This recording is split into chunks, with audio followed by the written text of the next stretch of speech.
এই মডিউলৰ অন্তত আপুনি বুজিবলৈ সক্ষম হ'ব যে ক্লাউড বাৰ্ষ্ট কিয় আৰু কেনেকৈ ঘটে, ক্লাউড বাৰ্ষ্টৰ ভয়ংকৰ প্ৰভাৱসমূহ, জলবায়ু পৰিৱৰ্তনে কেনেকৈ ক্লাউড বাৰ্ষ্ট সৃষ্টি কৰে, ক্লাউড বাৰ্ষ্টৰ প্ৰতিৰোধৰ কৌশলসমূহ, ক্লাউড বাৰ্ষ্টৰ সময়ত কি কৰিব লাগে আৰু কি কৰিব নালাগে।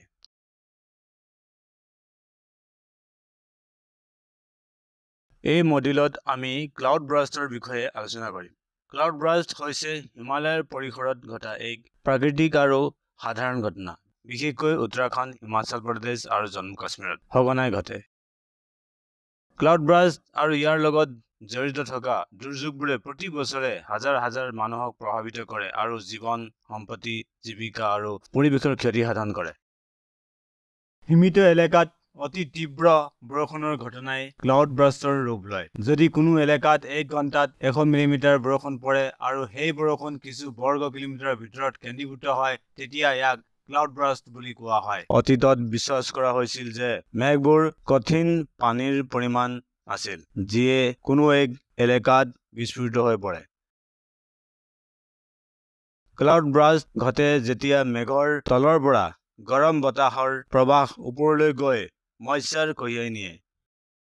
ফলত বৰষুণ নিয়মিতভাৱে নামিবলৈ নিষ্কাশন পথ পোৱা নাযায়। ইয়াৰ ফলত মেঘত অতিমাত্ৰা কণ্ডেনছেচন ঘটে, নতুন বৰষুণৰ টোপালসমূহ গঠিত হয় আৰু পুৰণাসমূহ বতাহৰ প্ৰৱাহৰ দ্বাৰা পিছলৈ ঠেলি দিয়া হয় আৰু মেঘবোৰে বৰষুণৰ টোপাল আঁতৰাব নোৱাৰে।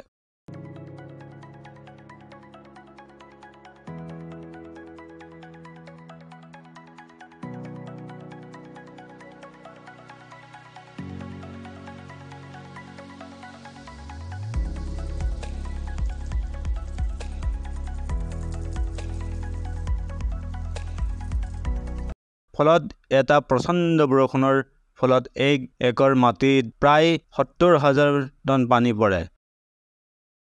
ভাৰতত সাধাৰণতে ক্লাউড বাৰ্ষ্ট পৰ্বতীয় অঞ্চলত ঘটে, য'ত নিম্ন মনচুন মেঘবোৰ উচ্চ পৰ্বতৰ দ্বাৰা বাধাগ্ৰস্ত হয়, কিন্তু ইয়াৰ ঘটনা অন্য ঠাইতো ঘটিব পাৰে।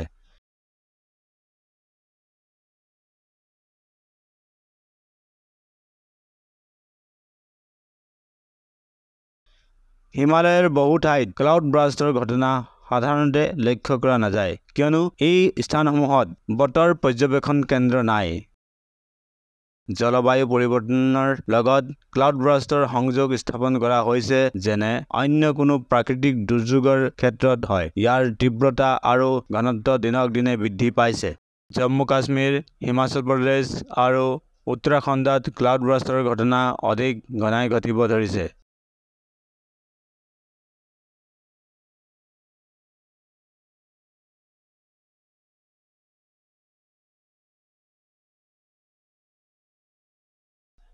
বহু সময়ত এই ঘটনা লক্ষ্য কৰা হয় কেৱল যেতিয়া লোকৰ হতাহত বা ক্ষতিৰ ঘটনা সংঘটিত হয়। এই সময়ত নলা-নৰ্দমা আৰু সৰু নদীবোৰত ডেব্ৰিজ অৰ্থাৎ পলসেৰে ভৰি থাকে। ভূমিস্খলন আৰু নদী পাৰৰ ক্ষয় এই ঘটনাবোৰৰ সাধাৰণ প্ৰভাৱ। এই ধৰণৰ ঘটনাই খোলা স্থানত ডেব্ৰিজ জমা কৰি বান পৰিস্থিতিৰ সৃষ্টি কৰিব পাৰে।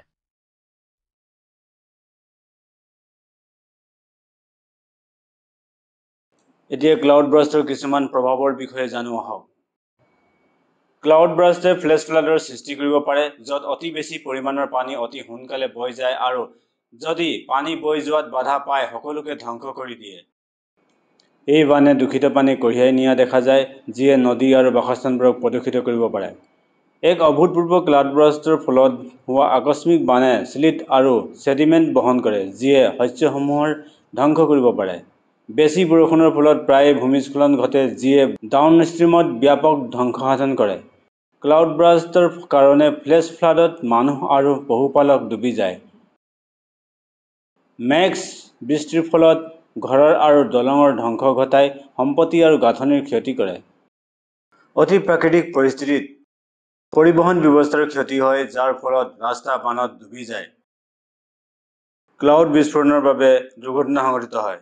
ফ্লেছ ফ্লাডৰ ফলত ঘৰবোৰ খহি পৰে আৰু মানুহবোৰ ধ্বংসস্তূপৰ তলত আবদ্ধ হৈ পৰে। আকস্মিক বানৰ ফলত বান্ধসমূহত অত্যন্ত চাপ পৰে, য'ত বান্ধ ভাঙি যোৱাৰ সম্ভাৱনা থাকে। সাধাৰণতে দীৰ্ঘকালীন বিদ্যুৎ বিপৰ্যয়ৰ ক্লাউড ব্ৰাষ্টৰ সময়তে ঘটে। ক্লাউড ব্ৰাষ্টে ফ্লেছ ফ্লাছ সৃষ্টি কৰিব পাৰে। ইয়াৰ গতি আৰু তীব্ৰতা ইমান বেছি যে মানুহে উপলব্ধি কৰিবলৈ নহওঁতেই ঘটনা সংঘটিত হয়। পানী আৰু সংশ্লিষ্ট ভৰৰ ধ্বংসাৱশেষৰ ইমানেই দ্ৰুতগতিত আহিব পাৰে যে ই আপোনাক চিন্তা কৰিবলৈ আৰু প্ৰয়োজনীয় ব্যৱস্থা ল'বলৈ বেছি সময় নিদিব পাৰে।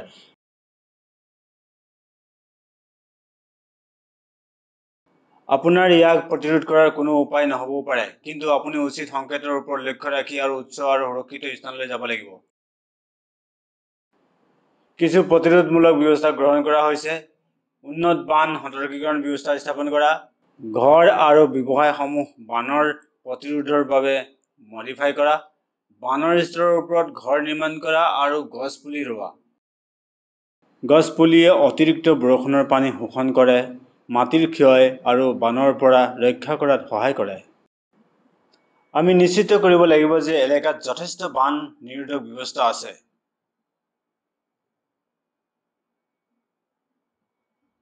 সদায় উচ্চ স্থানত ঘৰ নিৰ্মাণ কৰক আৰু পানী বানৰ পৰা আঁতৰি থকাটো নিশ্চিত কৰক। সঁচাকৈয়ে পানীৰ প্ৰাকৃতিক প্ৰবাহটো দূৰত থকাৰ চেষ্টা কৰক আৰু ঘৰ নিৰ্মাণৰ বাবে এক স্থান বাছি লওক যি উচ্চতম স্থানৰ পৰা যথেষ্ট দূৰত থাকে। 19 জুলাই 2020 তাৰিখে পিথোৰাগড় জিলাৰ মদকট এলেকাত টাংগা গাঁৱত এক ক্লাউড ব্ৰাষ্ট সংঘটিত হৈছিল, য'ত 3 জনৰ মৃত্যু আৰু 6 জনৰ নিখোজ হৈছিল। উচ্চ এলেকাৰ ক্লাউড ব্ৰাষ্টৰ পানীৰ ধাৰাসমূহে আকস্মিক বান সৃষ্টি কৰিব পাৰে। সেয়ে পৰ্বতীয় এলেকাত নদীসমূহৰ কাষত থকা সকলো লোকৰ উচিত পানীৰ ৰং আৰু প্ৰবাহৰ কোনো পৰিৱৰ্তন সতৰ্কতাৰ সৈতে লক্ষ্য কৰা উচিত।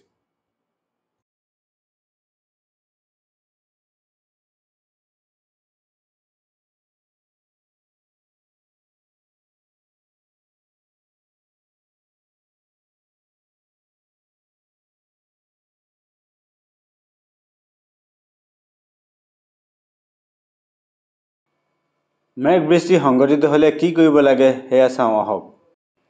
সকলো বাসিন্দা আৰু পোহনীয়া জীৱ-জন্তুবিলাকক সুৰক্ষিত স্থানলৈ স্থানান্তৰিত কৰক। অতি প্ৰচণ্ড বৰষুণৰ সতৰ্কবাণী হ'লে সদায় এটা অঞ্চল বা আশ্ৰয় শিবিৰ উপযুক্ত উচ্চতাত চিহ্নিত কৰি ৰাখক। বিশেষকৈ যেতিয়া অঞ্চলটোত প্ৰচণ্ড বৰষুণ হয়, তেতিয়া পাহাৰৰ ফালৰ পৰা কোনো ধৰণৰ গুঞ্জনৰ শব্দৰ বাবে সজাগ হওক। এজন লুকআউটমেন ৰাখক। লুকআউটমেন হৈছে বিপদৰ বাবে চকু ৰখা ব্যক্তি। বাতৰি আপডেটৰ বাবে এটা ৰেডিঅ' আৰু স্থানীয় সংবাদ মাধ্যম ব্যৱহাৰ কৰক। নাগৰিকসকলে আগতীয়া সতৰ্কবাণী এপ্লিকেশ্যন ব্যৱহাৰ কৰি বতৰৰ পৰিৱৰ্তন আৰু আপডেটৰ বিষয়ে অৱগত হৈ থাকিব লাগে। কিছুমান আগতীয়া সতৰ্কবাণী প্ৰয়োগৰ বিষয়ে আমি জানো আহক। মেঘদূত এপ্লিকেশ্যনে কৃষকসকলক এটা ব্যৱহাৰ কৰাত সহজ মোবাইল এপ্লিকেশ্যনৰ জৰিয়তে জটিল তথ্যৰ ডেলিভাৰী কৰে।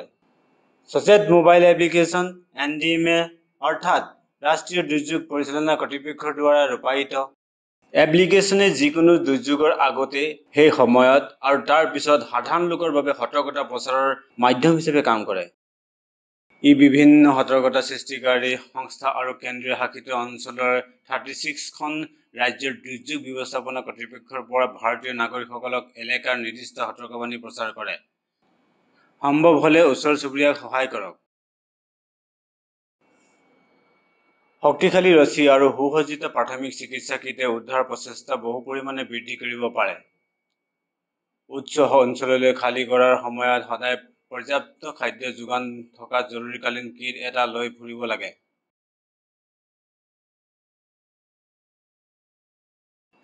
এতিয়ালৈকে আমি ডাৱৰৰ বিস্ফোৰণৰ সময়ত কি কৰিব লাগে শিকিছো। এতিয়া ডাৱৰ বিস্ফোৰণৰ সময়ত কি কৰিব নালাগে তাক জানি লওঁ আহক।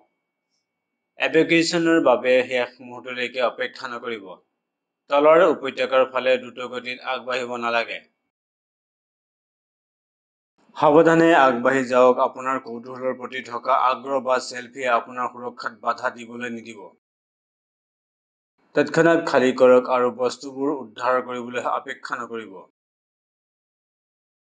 যদি মেঘ বৃষ্টিয়ে বান সৃষ্টি কৰে, বানৰ পানীৰ পৰা আঁতৰি থাকিব। এই পানী অপদ্ৰব্য অথবা বিপদজনক হ'ব পাৰে। অতি প্ৰবাহিত পানীৰ পৰা আঁতৰি থাকিব। ই আপোনাক ভৰিৰ পৰা খুন্দিয়াই পেলাব পাৰে। আপাতকালীন কৰ্মীৰ পৰা আঁতৰি থাকক যাতে তেওঁলোকে সহজে নিজৰ কাম কৰিব পাৰে। উন্মুক্ত কোনো বস্তু নাখাব বা পান নকৰিব, ই দূষিত হোৱাৰ সম্ভাৱনা থাকে। খাদ্য প্ৰস্তুতিৰ বাবে সম্ভাৱ্য দূষিত পানী ব্যৱহাৰ নকৰিব। লুটপাটৰ প্ৰাদুৰ্ভাৱ বেছি হোৱাৰ বাবে আপোনাৰ সম্পত্তি এৰি যোৱাৰ সময়ত দুৱাৰ আৰু খিৰিকী খোলা নাৰাখিব। ভলাণ্টিয়াৰ্ছসকলে বহু উপায়েৰে সহায় কৰিব পাৰে। স্বেচ্ছাসেৱকসকল যিকোনো সংস্থাৰ আৰু সম্প্ৰদায়ৰ বাবে কেন্দ্ৰবিন্দু হ'ব পাৰে। স্বেচ্ছাসেৱকসকলে চৰকাৰৰ পৰামৰ্শৰ বাৰ্তাবাহক হিচাপে কাম কৰিব পাৰে, সতৰ্কীকৰণ প্ৰচাৰ কৰিব পাৰে। স্বেচ্ছাসেৱকসকলে প্ৰভাৱিত এলেকাৰ পৰা লোকসকলক স্থানান্তৰিত কৰাত সহায় কৰিব পাৰে। স্বেচ্ছাসেৱকসকলে ৰিলিফ শিবিৰত বিভিন্ন সেৱা আগবঢ়াব পাৰে। স্বেচ্ছাসেৱকসকলক ৰাজ্যই সকলো ধৰণৰ সাধাৰণ সেৱাত ব্যৱহাৰ কৰিব পাৰে। স্বেচ্ছাসেৱকসকলে চৰকাৰী সংস্থাসকলৰ সহায়ৰ বাবে বেলেগ বেলেগ সেৱাসমূহত ব্যৱহৃত হ'ব পাৰে। এই মডেলত আলোচনা কৰা মুখ্য বিষয়সমূহ হৈছে সীমিত এলেকাত হঠাৎ বৰষুণ বা যদি 1 ঘণ্টাত 100 মিলিমিটাৰ বৰষুণ হয় আৰু সেইটো মাত্ৰ কিছু সীমিত বৰ্গ কিলোমিটাৰ এলেকাত কেন্দ্ৰিত হয়, তেন্তে তাক ক্লাউড ব্ৰাষ্ট বুলি কোৱা হয়। ক্লাউড ব্ৰাষ্টে হঠাৎ ফ্লেছ ফ্লাড সৃষ্টি কৰিব পাৰে, য'ত অতি বেছি পৰিমাণৰ পানী হঠাতে বৈ যায় আৰু যি পথত আহে সেইবোৰ ধ্বংস কৰি দিয়ে। নাগৰিকসকলে বতৰৰ পৰিৱৰ্তন আৰু তথ্যসমূহৰ বিষয়ে জানিবৰ বাবে আৰ্লি ৱাৰ্ণিং এপ্লিকেশ্যন ব্যৱহাৰ কৰি সজাগ থাকিব লাগে। মেঘদূত এপ্লিকেশ্যনে সহজ আৰু ব্যৱহাৰৰ বাবে সুবিধাজনক এটা মোবাইল এপ্লিকেশ্যনৰ জৰিয়তে কৃষকসকললৈ গুৰুত্বপূৰ্ণ তথ্য প্ৰেৰণ কৰাত সহায় কৰে। সদায় উচ্চ স্থানলৈ স্থানান্তৰ কৰাৰ সময়ত যথেষ্ট পৰিমাণৰ খাদ্য যোগান থকা এটা আপাতকালীন কিট লগত ৰাখিব। মুকলি হৈ থকা কোনো বস্তু খাব নালাগে বা পান কৰিব নালাগে, ই সম্ভৱতঃ প্ৰদূষিত হৈ থাকিব। এতিয়া বিষয়টো বুজিবলৈ আপোনালোকৰ পৰীক্ষা কৰাৰ সময় হৈছে। এইটো এটা মূল্যায়নৰ অভ্যাস। সকলো প্ৰশ্নৰ গুণাকাৰ সমান। পৰীক্ষাত পাছ কৰিবলৈ আপুনি কমেও 60% নম্বৰ লাভ কৰিব লাগিব। প্ৰশ্নবোৰ মনোযোগেৰে পঢ়ক আৰু সঠিক বিকল্পসমূহ বাছনি কৰক।